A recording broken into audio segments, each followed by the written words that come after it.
Candiners, currently we are open for electro-technical officers to join with our offshore vessels, especially for PSV and EHTS vessels. Yeah, currently we are open for Indian electro-technical officers and with experiences 12 months experiences before as ETO in PSV or EHTS or other offshore vessels.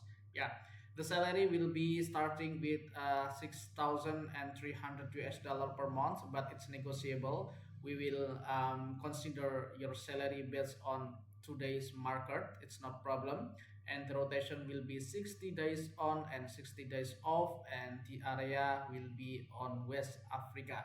Yeah, this is for as soon as possible joining. So if you are available and if you have all requirement like good English and completed document, including DP maintenance certificate, you can apply for these vacancies.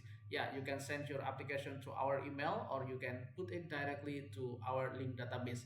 Yes, please, you can send and share your application in our link database. We will provide you this link database and the email in this video description.